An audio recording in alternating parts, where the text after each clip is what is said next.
Friends Pandian ஸ்டோரில் பார்த்தீங்கன்னா செந்தில் பார்த்தீங்கன்னா மீனா கிட்ட மீனா நான் லஞ்சம் வாங்கின விஷயம் ஆஃபீஸ் ஃபுல்லாக தெரிஞ்சுட்டு பார்த்தீங்கன்னா எனக்கு ரொம்ப அசிங்கமாக இருக்குது. இது மேலே வேறையும் போயிட்டு என்னோட வேலை போயிடுமோன்னு சொல்லிட்டு எனக்கு ரொம்ப பயமாக இருக்குது மீனா அப்படின்னு சொல்லிட்டு செந்தில் சொல்கிறாங்க. மீனா பார்த்தீங்கன்னா அப்படியெல்லாம் ஒன்றும் நடக்காது, நீங்கள் தைரியமாக இருங்க, வேலைலாம் ஒன்றும் போகாது அப்படின்னு சொல்கிறாங்க. இல்லை நான் பணம் கொடுத்து தான் வேலை வாங்கினேன்னும் போது என்னோட பாதி மரியாதையும் போச்சு. அது மட்டும் இல்லாமல் இந்த மாதிரி லஞ்சம் வாங்கணும்னு சொன்ன உடனே பார்த்தீங்கன்னா இந்த வீட்டில் இருக்கிறவங்ககிட்ட எல்லாருக்கிட்டையும் நான் அசிங்கப்பட்டு என்னோட மரியாதை ஃபுல்லாக போச்சு அப்படின்னு சொல்லிட்டு செந்தில் ரொம்ப ஃபீல் பண்ணிட்டு இருக்காங்க. அது மட்டும் இல்லை, இப்போ இந்த வேலையும் போயிடுச்சுன்னா எனக்கு ரொம்ப அசிங்கமாக போகும். அப்பா ஏற்கனவே சும்மா நொய் நொயின்னு இருப்பார். இப்போ இந்த வேலை போன விஷயம் தெரிஞ்சிச்சுன்னா என்னை ரொம்ப அசிங்கப்படுத்திடுவார், எல்லாருக்கிட்டையும் அவரே சொல்லி அசிங்கப்படுத்துவார். நம்ம குவார்ட்டர்ஸில் இருந்தால் கூட இந்த விஷயம் எப்படியும் வீட்டில் இருக்கிறவங்க யாருக்கும் தெரியாமல் நம்ம மெயின்டைன் பண்ணிக்கலாம். இப்போ நம்ம இங்கே இருக்கிறதுனால பார்த்தீங்கன்னா வேலை போன அடுத்த செகண்டே எல்லாருக்கும் தெரிஞ்சிடும், எனக்கு அவமானமாக போயிடும் மீனா அப்படின்னு சொல்லிட்டு செந்தில் சொல்லிட்டு இருக்காங்க. மீனா பார்த்தீங்கன்னா உன்னோட வேலைலாம் ஒண்ணும் போகாது, நீங்க ஃபீல் பண்ணுங்க, நீங்க தான் திருந்திட்டீங்கல்ல அது வரைக்கும் சந்தோஷம். வேலை போறதுக்கெல்லாம் வேலையெல்லாம் போகாது, நீங்க தைரியமா இருங்க அப்படின்னு சொல்றாங்க. இல்ல மீனா எனக்கு என்னமோ ரொம்ப பயமாவே இருக்கு.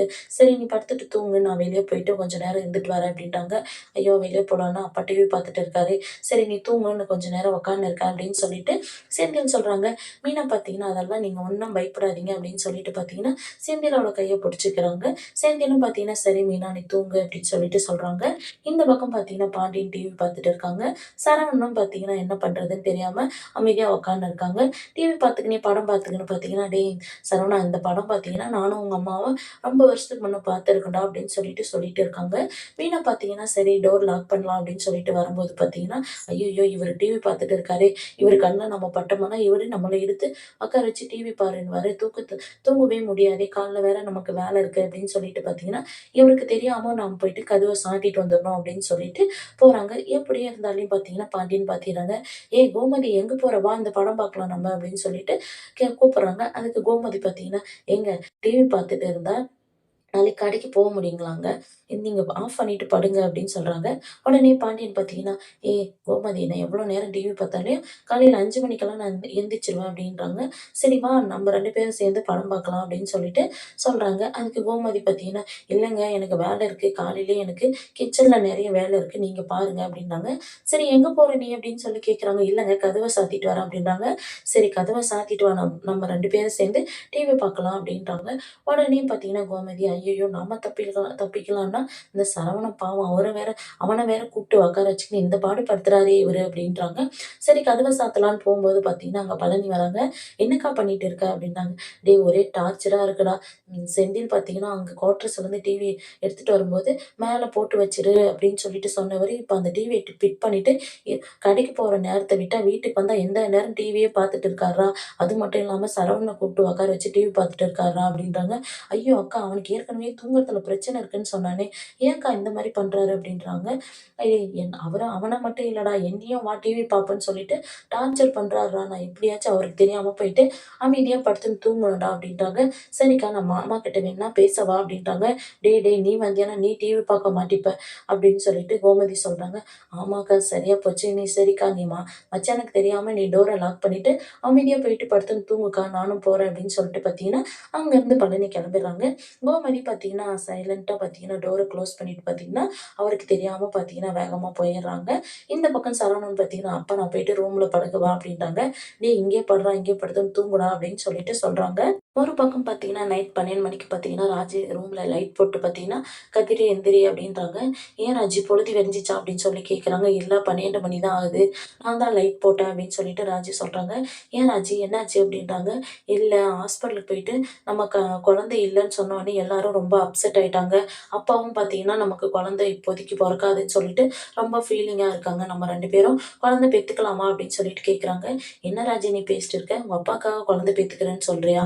இன்னைக்கு இல்லனாலும் நம்ம நாளைக்கு குழந்தை பெத்துக்கலாம். ஆனா உன்னோட ஐபிஎஸ் கனவு, உன்னோட நான் வாக்கிங் வந்தது எல்லாம் நீ கிரவுண்டுக்கு போம்போது உனக்கு ஃபீஸ் கட்டினது ரூ. 1,00,000 உனக்கு எக்ஸாம் எழுத வைக்கிறதுக்கு நான் எவ்வளோ பாடுபட்டேன்னு எனக்காக தான் தெரியும். வீட்ல இருக்கிறவங்களுக்கு தெரியாம நான் உனக்கு எவ்வளோ ஹெல்ப் பண்ணியிருக்கேன். ஆனா இப்ப நீ உங்க அப்பா ஆசைப்படுறாரு அப்படின்னு சொல்லிட்டு, நீ படிப்ப விட்டுட்டு குழந்தை பெத்துக்கிறேன்னு சொல்றியா? அப்படின்னு சொல்லி கேட்குறாங்க. இப்போ உனக்கு ஐபிஎஸ் ஆகணுமா? இல்ல நீ அம்மா ஆகணுமா? அப்படின்னு சொல்லி கதிர் கேட்குறாங்க. அதுக்கு உடனே ராஜு பார்த்தீங்கன்னா, இல்ல ஐபிஎஸ் ஆகணும் தான் இருந்தாலும் அப்பா ரொம்ப பாவம். நம்மளோட குழந்தைய பார்க்கணும்னு சொல்லிட்டு ரொம்ப ஆசைப்படுறாரு அப்படின்னு சொல்லிட்டு ராஜி சொல்றாங்க. "இங்க பாரு ராஜி, குழந்தை இன்னைக்கு இல்லனாலும் நம்ம பின்னாடிக்கு பார்த்துக்கலாம். ஆனா படிப்ப இன்னைக்கு விட்டா நான் பின்னாடி பார்க்க முடியுமா? எதுக்காக நீ இந்த மாரி பண்ணிட்டே இருக்க சொல்லு? ஃபர்ஸ்ட்டு படிப்பு தான். நீ ஐபிஎஸ் ஆகி நம்ம நம்ம ஏரியாவிலேயே பார்த்தீங்கன்னா எல்லாருக்கும் நீ ஐபிஎஸ் ஆகுவேன்னு சொல்லிட்டு நான் எல்லாருக்கும் சொல்லி வச்சிருக்கேன். நீ ஐபிஎஸ் ஆகி பார்த்தீங்கன்னா, சைலன்ஸ் வச்சு கார்ல பார்த்தீங்கன்னா, நம்ம வீட்டாண்ட வந்து இறங்கணும். அதுதான் என்னோட கனவு" அப்படின்றாங்க. "இங்க பாரு, எல்லாரும் பார்த்தீங்கன்னா, அப்ப ஒரு மாதிரியா பார்ப்பாங்க. அது நல்லாருக்குமா நமக்கு சொல்லு ராஜி" அப்படின்றாங்க. "இப்ப என்னதான் நீ சொல்ற? அம்மாவாகணுமா? ஐபிஎஸ் ஆகணுமா?" அப்படின்றாங்க. "ஐபிஎஸ் தான் ஆகணும்." "சரி போயிட்டு லைட்ட ஆஃப் பண்ணிட்டு வந்து படு" அப்படின்னு சொல்றாங்க. ராஜுவும் பார்த்தீங்கன்னா, "சரி கதிர்" அப்படின்னு சொல்லிட்டு பார்த்தீங்கன்னா வந்து படுக்குறாங்க. எல்லாம் சொல்றது என்னமோ கரெக்ட்டா தான் சொல்றான். அது கொஞ்சம் பொறுமையா சொல்லலாம்ல, எவ்ளோ சவுண்ட் விடுறான் அப்படின்னு சொல்லிட்டு பார்த்தீங்கன்னா, ராஜு அவங்களுக்குள்ளேயே புலம்பிட்டு இருக்காங்க. கதிர் பார்த்தீங்கன்னா, "ஏன் என்னாச்சு? என்ன பேசிட்டு இருக்க?" "இல்ல நாளைக்கு இது படிக்கணும் காலையில எழுந்து. அத பத்தி தான் பேசிட்டு இருக்கேன்" அப்படின்னு சொல்றாங்க.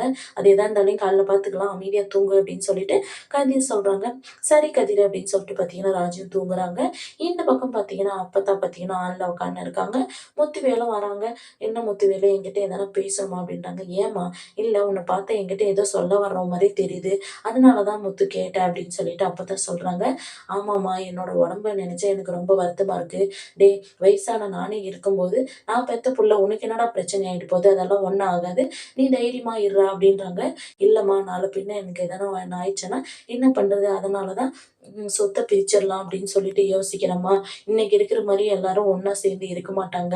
அதனால தான் இந்த முடிவ எடுத்திருக்கேம்மா" அப்படின்னு சொல்லிட்டு முத்துவேல் சொல்றாங்க. இத கேட்ட அப்பத்தா பார்த்தீங்கன்னா, "ஏன்டா முத்து நீ இந்த மாரியெல்லாம் யோசிக்கிற?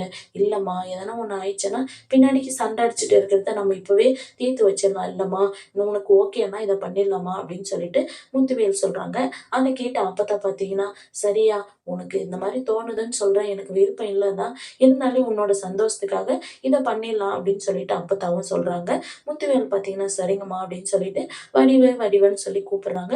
வடிவும் பார்த்தீங்கன்னா, "இந்தாங்க வந்துட்டேன். என்ன விஷயம் சொல்லுங்க" அப்படின்னு சொல்றாங்க. "இல்ல போயிட்டு சக்திவேலையும், பழனியும் கூட்டு வா" அப்படின்றாங்க. வடிவும் பார்த்தீங்கன்னா, "சரிங்க" அப்படின்னு சொல்லிட்டு பார்த்தீங்கன்னா கூட்டு வராங்க. சக்திவேலு, மாரி, பழனி, சுகன்யான்னு சொல்லிட்டு பார்த்தீங்கன்னா எல்லாரும் வந்துடுறாங்க. அப்ப பார்த்தீங்கன்னா, "சக்திவேல் என்னண்ணே?" அப்படின்னு சொல்லி கேட்குறாங்க. அதுக்கு அப்பத்தா பார்த்தீங்கன்னா, "இல்லடா, அவனுக்கு எதனா ஒண்ணு உடம்பு பிரச்சனை இருக்குல்ல, எதனா ஒண்ணு ஆயிடும்னு சொல்லிட்டு சொத்த பிரிச்சிடலாம் அப்படின்னு சொல்லிட்டு சொல்றான்டா" அப்படின்றாங்க. உடனே வடிவு பார்த்தீங்கன்னா, "ஏங்க இந்த மாரி பேசிட்டு இருக்கீங்க?" அப்படின்னு சொல்லி கேட்குறாங்க. "உங்களுக்கெல்லாம் ஒண்ணும் ஆகாதுங்க" அப்படின்னு சொல்லிட்டு சொல்றாங்க. "அதுக்கு இல்ல வடிவு" அப்படின்னு சொல்லிட்டு பார்த்தீங்கன்னா, சக்திவேல கேட்குறாங்க. "என்னடா சக்தி?" அப்படின்னு சொல்லிட்டு, "அண்ணே எனக்கு இதுல விருப்பம் இல்ல தான். இருந்தாலும் உங்களோட சந்தோஷத்துக்காக நான் இத ஏத்துக்கிறேண்ணே" அப்படின்னு சொல்லிட்டு சொல்றாங்க. உடனே பழனி, "என்னடா சொல்ற?" அப்படின்னு சொல்லி கேட்குறாங்க. "அண்ணா இப்ப எதுக்குண்ணே அதெல்லாம்?" அப்படின்றாங்க. சுகன்யா பார்த்தீங்கன்னா, "ஏங்க மாமா சொல்றது கரெக்ட் தானே. சொத்த பிரிச்சு குடுத்துடுறேன்னு சொல்றாங்க. கொடுக்கட்டும் விடுங்க. எதுக்கு யோசிக்கிறீங்க?" அப்படின்றாங்க. உடனே பழனி பார்த்தீங்கன்னா, "சரிங்கண்ணா, உங்க விருப்பம் போல செய்யுங்க" அப்படின்னு சொல்லிட்டு சொல்றாங்க. சக்திவேலுக்கு பார்த்தீங்கன்னா, மனசுக்குள்ள ஒரு சந்தோஷம். முத்துவேல் பார்த்தீங்கன்னா, "சரி சக்தி, நான் வக்கீல் கிட்ட பேசிட்டு ஆக வேண்டியதெல்லாம் பார்க்குறேன்" அப்படின்னு சொல்லிட்டு சொல்றாங்க. சக்திவேலும் பார்த்தீங்கன்னா, "சரிங்கண்ணா, நீங்க உங்களுக்கு விருப்பம் எப்படி தோணுதோ அப்படி செய்யுங்கண்ணா" அப்படின்னு சொல்லிட்டு சொல்லியிருக்காங்க. இந்த மாரி தான் முடிச்சிருக்காங்க. அடுத்து எந்த மாரியான சுவாரஸ்யமான விஷயங்கள்லாம் நடக்க போகுதுன்றத நம்ம அடுத்து வர எபிசோட்ல பார்க்கலாம். வெயிட் பண்ணுங்க.